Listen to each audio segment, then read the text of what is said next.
서울의 밤은 수백만 개의 네온 사인과 차량 불빛으로 휘황찬란했지만 그 빛의 홍수 속에서도 박민준의 오피스텔 창문 안쪽은 깊은 어둠과 고요함만이 존재했다. 판교 테크노밸리, 대한민국 IT 혁신의 심장부에서 그는 또다시 모니터의 푸른빛에 의지해 밤을 지새우고 있었다. 30 초반의 나이에 그는 이미 업계에서 성공한 게임 개발자로 불렸다. 그의 손에서 탄생한 게임들은 연이어 대박을 터뜨렸고 통장 잔고는 두둑해졌지만 정작 그의 마음은 채워지지 않는 공허함으로 가득했다. 키보드를 두드리는 소리만이 메아리치는 넓은 오피스텔은 그의 성공을 축하하기보다는 오히려 외로움을 증폭시키는 거대한 상자 같았다. 민주는 키가 크고 호리호리한 체형에 지적인 인상을 주는 안경을 쓰고 있었다. 오랜 개발 작업으로 눈은 늘 피곤에 절어 있었지만 그는 스스로를 단정하게 관리하는 편이었다. 지방 소도시 출신으로 오직 실력과 노력만으로 서울 한복판에 자신의 자리를 만들었다. 생존을 위한 치열한 경쟁 속에서 그는 뒤돌아볼 틈도 없이 앞만 보고 달려왔다. 그 결과 손에 쥔 것은 많았지만 정작 기쁨과 슬픔을 나눌 진정한 관계는 없었다. 몇 년 전 쓰라린 이별의 상처는 그를 더욱 움츠러들게 만들었고 새로운 만남에 대한 막연한 두려움을 심어주었다. 새벽 2시 복잡한 코드를 잠시 내려놓고 스마트폰을 집어들었다. 무의미하게 SNS를 스크롤하던 그의 눈에 커넥트라는 생소한 앱이 들어왔다. 단순한 데이팅 앱과는 달랐다. 관심사로 소통하는 새로운 세상. 그는 망설였다. 하지만 외로운 도시의 산책자라는 추천 태그를 보는 순간 마치 자신의 마음을 들킨 듯한 기분에 홀린 듯 앱을 설치했다. 프로필에는 자신의 직업과 취미, 그리고 마지막으로 깊은 대화를 나눌 친구를 찾습니다라는 문구를 조심스럽게 적어 넣었다. 앱을 탐색하던 중 그의 시선을 강탈하는 프로필이 나타났다. 세라. 사진 속 여인은 긴 생머리에 청순한 미소를 짓고 있었지만 그 눈빛에는 어딘지 모를 깊은 슬픔이 어려 있었다. 그녀는 자신을 필리핀 마닐라에서 활동하는 무명 화가라고 소개했다. 열악한 환경에서도 그림에 대한 꿈을 포기하지 않고 있다는 그녀의 이야기는 팍팍한 현실 속에서 꿈을 접어왔던 민준 자신의 모습과 겹쳐지며 강한 연민과 호기심을 불러일으켰다. 특히 그녀가 좋아하는 게임 목록에 민준이 밤샘 작업 끝에 탄생시킨 게임이 포함되어 있다는 사실은 운명적인 끌림마저 느끼게 했다. 그는 심호흡을 한번 하고 서툰 손길로 메시지를 보냈다. 안녕하세요, 세라씨. 게임 좋아하시는군요. 답장은 생각보다 빨리 왔다. 어머, 안녕하세요. 민준씨가 개발하신 게임 정말 팬이에요. 제 그림에 많은 영감을 준답니다. 혹시 그 게임 개발자 박민준씨 맞으신가요? 민준은 가슴이 두근거렸다. 그는 조심스럽게 자신이 맞다고 답했다. 그렇게 시작된 대화는 밤을 새워 이어졌다. 시차에도 불구하고 그들은 마치 오래전부터 알고 지낸 친구처럼 깊은 이야기를 나눴다. 세라는 민준의 게임 세계관에 대한 놀라운 통찰력을 보여주었고 그의 성공 뒤에 숨겨진 고독과 창작의 고통에 진심으로 귀 기울여 주었다. 그녀는 마닐라의 비좁은 작업실, 물감이 부족해 낡은 캔버스에 덧칠해야 하는 어려움을 털어놓으면서도 결코 좌절하지 않는 긍정적인 에너지로 민준을 사로잡았다. 민준은 난생 처음으로 자신의 가장 깊은 속내를 누군가에게 털어놓고 있었다. 그의 성공, 그의 실패, 그의 꿈, 그리고 그의 외로움까지. 세라는 그 모든 것을 따뜻하게 감싸 안아주었다. 화면 너머 수천 킬로미터 떨어진 곳에 있는 그녀는 이제 단순한 온라인 친구가 아니었다. 그의 얼어붙은 마음을 녹이는 유일한 존재, 그의 삶에 다시금 색채를 불어넣는 희망이 되어가고 있었다. 민준 씨 덕분에 오늘 하루도 그림을 그릴 힘을 얻었어요. 고마워요, 정말. 세라의 메시지는 민준에게 마법 같은 주문이었다. 그는 매일 아침 그녀의 굿모닝 메시지로 눈을 떴고 잠들기 전 그녀의 굿나잇 인사로 하루를 마무리했다. 그의 삭막했던 일상은 세라로 인해 온기와 설렘으로 채워졌다. 그는 이미 그녀와 함께하는 미래를 꿈꾸고 있었다. 그녀가 한국에 오면 함께 한강을 걷고 맛있는 음식을 먹고 자신의 작업실에서 함께 게임을 하고 상상만으로도 얼굴에 미소가 번졌다. 한 달쯤 지났을 때 세라에게서 조심스러운 메시지가 도착했다. 민준 씨, 정말 미안한데 작은 부탁 하나만 해도 될까요? 이번에 꼭 써야 할 물감이 있는데 돈이 조금 부족해서요. 다음 주에 아르바이트비가 들어오면 바로 갚을게요. 정말 죄송해요. 이런 부탁하게 돼서. 민주는 조금의 망설임도 없이 그녀가 알려준 필리핀 현지 은행 계좌로 돈을 보냈다. 액수는 20만 원 정도였다. 그녀의 예술 활동을 지원하는 작은 투자라고 생각했다. 정말 고마워요, 민준 씨. 이 은혜는 평생 잊지 않을게요. 당신은 내 천사예요. 세라의 기쁨에 찬 답장에 민주는 자신이 더 큰 행복감을 느꼈다. 하지만 그것은 시작에 불과했다. 얼마 후 세라는 낡은 캔버스를 교체해야 한다며 50만 원을, 그 다음에는 작업실 월세가 밀렸다며 100만 원을, 또 그 다음에는 갑자기 어머니가 쓰러지셨다며 병원비 300만 원을 요구했다. 요구는 점점 더 대담해졌고 이야기는 더욱 극적으로 변해갔다. 민주는 마음 한구석에서 스멀스멀 피어오르는 불안감을 느꼈다. 하지만 화면 속에서 눈물을 흘리며 도움을 호소하는 그녀의 모습, 물론 그것은 그녀가 보내온 짧은 영상 클립을 보면 그는 차마 거절할 수 없었다. 그녀의 고통은 곧 그의 고통이었고 그녀의 꿈은 그의 꿈이었다. 그는 그녀를 믿어야만 했다. 야, 박민준, 너 요즘 안색이 왜 그래? 무슨 일 있어? 회사 휴게실에서 만난 김지훈이 걱정스럽게 물었다. 지훈은 민준의 입사 동기이자 그의 삭막한 회사 생활에서 유일하게 속마음을 털어놓을 수 있는 친구였다. 아니, 그냥 좀 피곤해서. 피곤한 것 치고는 좀 심한데? 너 혹시 연애하냐? 근데 얼굴은 왜 상갓집 같냐? 민주는 잠시 망설이다가 결국 세라에 대한 이야기를 털어놓았다. 마닐라의 재능 있는 화가, 그녀의 어려운 환경, 그리고 자신이 그녀를 돕고 있다는 사실까지. 지훈의 표정이 점점 굳어졌다. 잠깐만, 필리핀? 화가? 너 그 여자 직접 만나본 적은 있고? 아니, 아직. 곧 한국에 올 거야. 돈 보냈냐?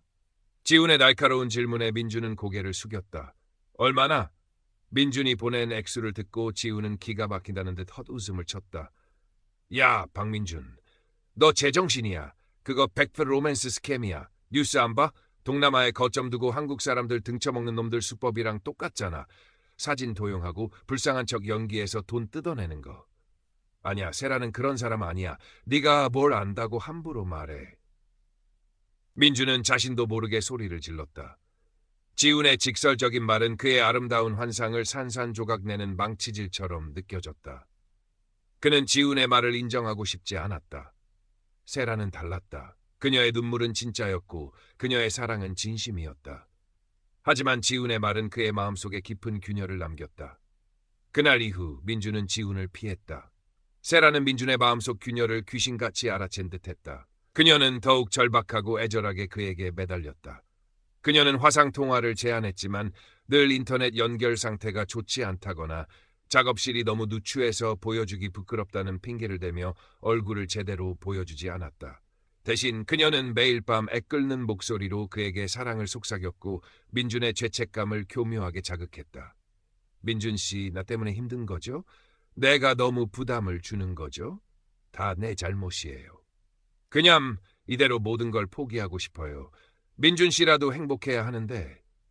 그녀의 자책과 포기를 암시하는 말에 민준의 마음은 여지없이 무너졌다. 그는 자신이 한순간이라도 그녀를 의심했다는 사실에 깊은 죄책감을 느꼈다. 그는 그녀를 달래며 그녀에 대한 자신의 변치 않는 사랑과 신뢰를 맹세했다. 그리고 며칠 뒤 세라에게서 운명을 바꿀 제안이 왔다. 민준 씨, 내 인생에 다시 없을 기회가 찾아왔어요. 서울에서 열리는 아시아 현대미술전에 특별 초청을 받았어요. 이것만 성공하면 나 정식으로 한국 화단에 데뷔하고 민준 씨 곁으로 갈 수 있어요. 그런데 참가 보증금이랑 작품 운송비가 너무 커서 민준 씨, 정말 미안하지만 마지막으로 한 번만 더 나를 믿고 도와줄 수 없을까요? 이 돈은 내 모든 걸 걸고 반드시 갚을게요. 우리 함께할 미래를 위해서. 메시지에는 정교하게 위조된 미술전 초청장과 관련 서류들이 첨부되어 있었다. 액수는 무려 5천만 원. 민준이 다음 게임 프로젝트를 위해 아껴두었던 종잣돈의 상당 부분이었다. 그는 밤새도록 잠 못 이루고 고민했다. 지훈의 경고와 현실적인 불안감이 머릿속을 맴돌았다. 하지만 동시에 세라와 함께 서울에서 살아갈 달콤한 미래가 눈앞에 아른거렸다. 그녀의 재능을 세상에 알리고 그녀를 이 지긋지긋한 외로움에서 구원해 줄 수 있는 사람은 오직 자신뿐이라는 생각마저 들었다. 그래, 마지막이야. 그녀의 꿈을 위해, 우리의 미래를 위해.